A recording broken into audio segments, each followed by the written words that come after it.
भगवान शिव देवों के देव कहे जाते हैं। उन्हें महादेव की संज्ञा दी गई है। भगवान भोलेनाथ अपने भक्तों की हमेशा ही रक्षा करते हैं। हमेशा ही भगवान शिव ने सृष्टि का कल्याण किया है। धर्म शास्त्रों में भगवान शिव के 19 अवतारों का उल्लेख मिलता है। उन्होंने अलग अलग अवतार अलग अलग उद्देश्यों को अंजाम देने के लिए लिए थे। आइए जानते हैं इन सभी 19 अवतारों के बारे में।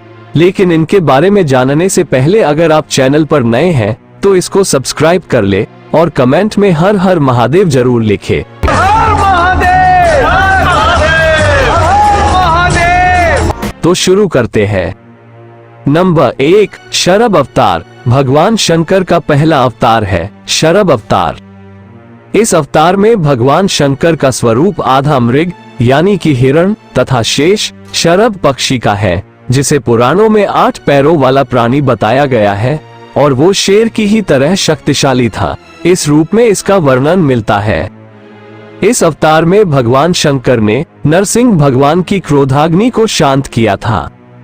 लिंग पुराण में शिव के शरभ अवतार की कथा है, जिसके अनुसार हिरण्यकश्यप का वध करने के लिए भगवान विष्णु ने नरसिंह अवतार लिया था और उसके वध के पश्चात भी जब भगवान नरसिंह का क्रोध शांत नहीं हुआ तो देवता गण शिव जी के पास पहुँचे।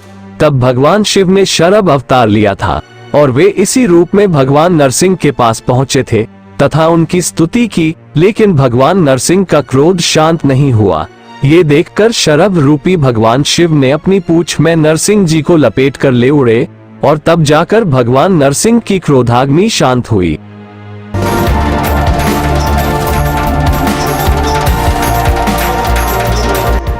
नंबर 2, पिप्पलाद अवतार। मानव जीवन में भगवान शिव के पिप्पलाद बड़ा महत्व है। शनि पीड़ा का निवारण पिप्पलादी की कृपा से ही संभव हो सका। कथा है कि पिप्पलाद मुनि ने देवताओं से पूछा, क्या कारण है कि मेरे पिता दधीची जन्म से पूर्व मुझे छोड़कर चले गए। इस पर देवताओं ने बताया कि शनि ग्रह की दृष्टि के कारण ही ऐसा कुयोग बना था। पिप्पलाद ऋषि यह सुनकर बड़े क्रोधित हुए और उन्होंने शनि को नक्षत्र मंडल से गिरने का श्राप दे दिया। श्राप के प्रभाव से शनि उसी समय आकाश से गिरने लगे। देवताओं की प्रार्थना पर पिप्पलाद ऋषि ने शनिदेव को इस बात पर क्षमा किया कि शनिदेव जन्म से लेकर 16 साल तक की आयु तक किसी को भी कष्ट नहीं देंगे और तभी से पिप्पलाद का स्मरण करने मात्र से शनि की पीड़ा दूर हो जाती है। शिव पुराण के अनुसार स्वयं ब्रह्मा जी ने ही शिव के अवतार का नामकरण किया था और इसका वर्णन 24वें भाग और 61वें अध्याय में मिलता है, जो कि इस प्रकार है। पिप्पलादेति तन नाम चक्रे ब्रह्मा प्रसन्नधि।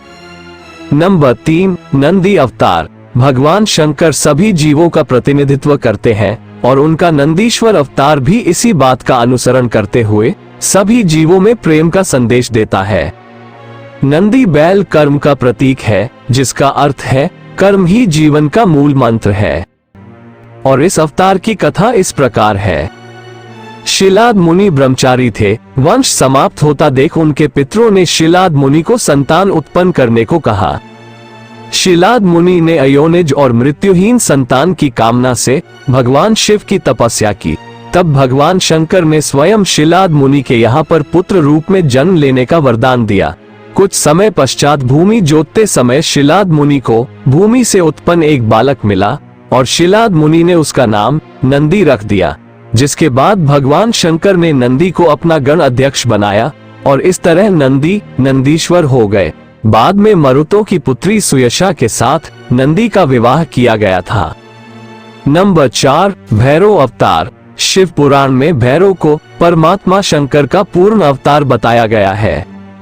एक बार भगवान शंकर की माया से प्रभावित होकर ब्रह्मा व विष्णु स्वयं को श्रेष्ठ मानने लगे और तभी वहां तेजपुंज के मध्य एक पुरुषाकृति दिखाई पड़ी।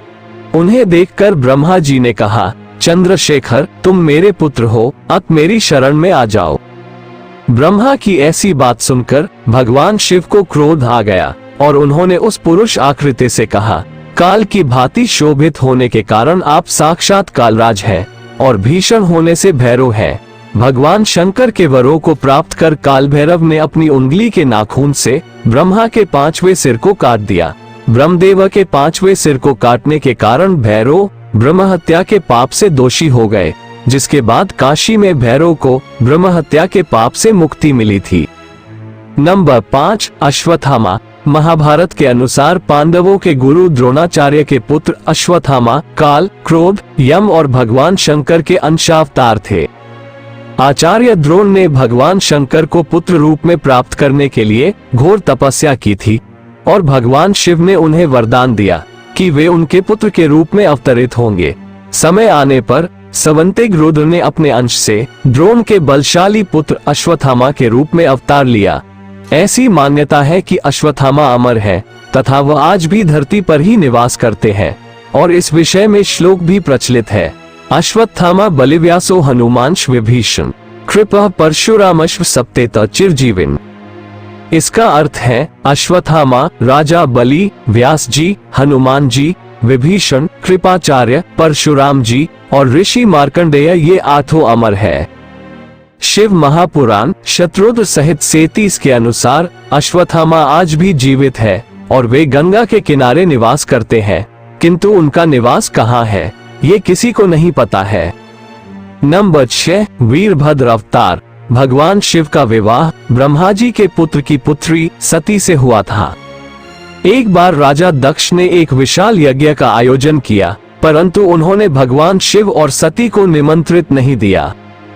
भगवान शिव के मना करने के बाद भी सती इस यज्ञ में आ गई थी और जब उन्होंने यज्ञ में अपने पति शिव का अपमान होते हुए देखा तो यज्ञ अग्नि में कूदकर उन्होंने अपनी देह का त्याग कर दिया।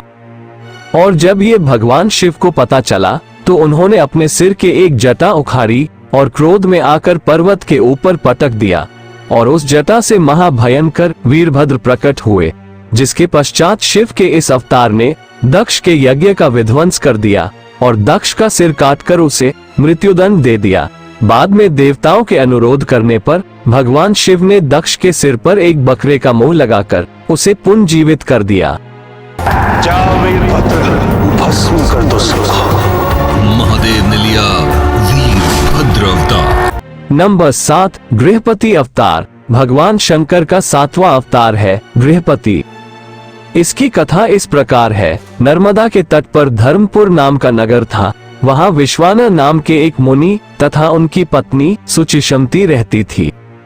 सुचिष्मति ने बहुत समय तक निसंतान रहने पर एक दिन अपने पति से शिव के समान पुत्र प्राप्त करने की इच्छा की। पत्नी की अभिलाषा को पूर्ण करने के लिए मुनि विश्वनाथ काशी आ गए और यहाँ पर उन्होंने घोर तप के द्वारा भगवान शिव के विशेष लिंग की आराधना की। एक दिन मुनि को शिवलिंग के मध्य एक बालक दिखाई दिया। मुनि ने बाल रूपधारी शिव की पूजा की और उनकी पूजा से प्रसन्न होकर भगवान शंकर ने सुचिष्मति के गर्भ से अवतार लेने का वरदान दिया। कालांतर में सुचिष्मति गर्भवती हुई और भगवान शंकर सुचिष्मति के गर्भ से पुत्र रूप में प्रकट हुए। कहते हैं पितामह ब्रह्मा ने ही उस बालक का नाम गृहपति रखा था। नंबर 8 ऋषि दुर्वासा अवतार। भगवान शंकर के विभिन्न अवतारों में ऋषि दुर्वासा प्रमुख है। धर्म ग्रंथों के अनुसार सद्यंशिया के पति महर्षि अत्रि ने ब्रह्मा जी के निर्देश अनुसार पत्नी सहित वृक्षकुल पर्वत पर पुत्र कामना से घोर तपस्या की थी। उनके तप से प्रसन्न होकर ब्रह्मा, विष्णु और महेश तीनों उनके आश्रम पर आए थे और उन्होंने कहा, हमारे अंश से तुम्हारे 3 पुत्र होंगे जो त्रिलोक में विख्यात तथा माता पिता का यश बढ़ाने वाले होंगे। समय आने पर ब्रह्मा जी के अंश से चंद्रमा उत्पन्न हुए, विष्णु के अंश से श्रेष्ठ संन्यास पद्धति को प्रचलित करने वाले दत्तात्रेय उत्पन्न हुए और रुद्र के अंश से मुनिवर दुर्वासा ने जन्म लिया।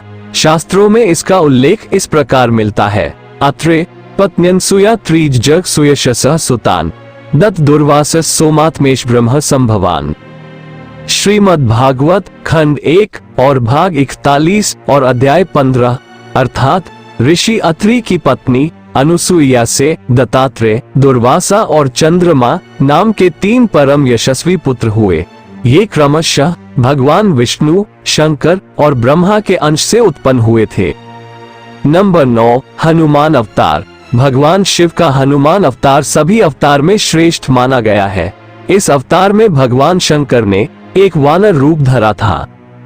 शिव पुराण के अनुसार देवताओं और दानवों को अमृत बांटते हुए विष्णु जी के मोहिनी स्वरूप को देखकर लीलात्व शिव जी ने कामोक्ता होकर अपना वीर्यपात कर दिया।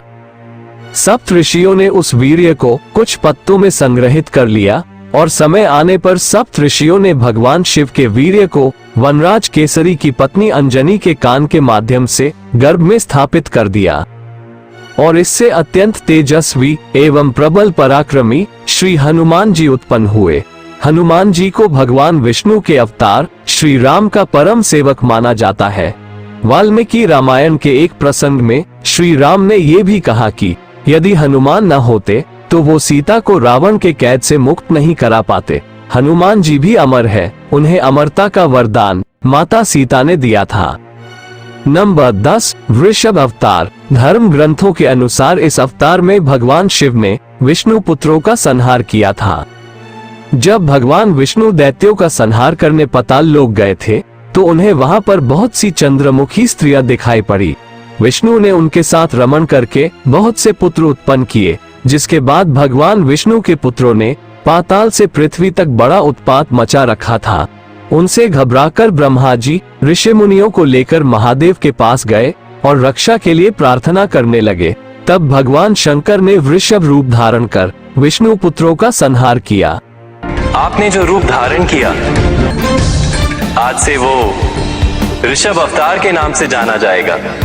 अब तक हम जान चुके हैं भगवान शिव के 10 अवतारों के बारे में। बाकी अवतारों के बारे में जानेंगे वीडियो के दूसरे भाग में। भगवान शिव के अगले 9 और अवतारों के बारे में जानने के लिए जुड़े रहिए ज्ञान गंगा हिंदी परिवार के साथ। इस वीडियो में इतना ही। अगर आपको ये पसंद आए हो तो इसे लाइक करें और अधिक से अधिक शेयर करें और चैनल ज्ञान गंगा हिंदी को सब्सक्राइब जरूर करें।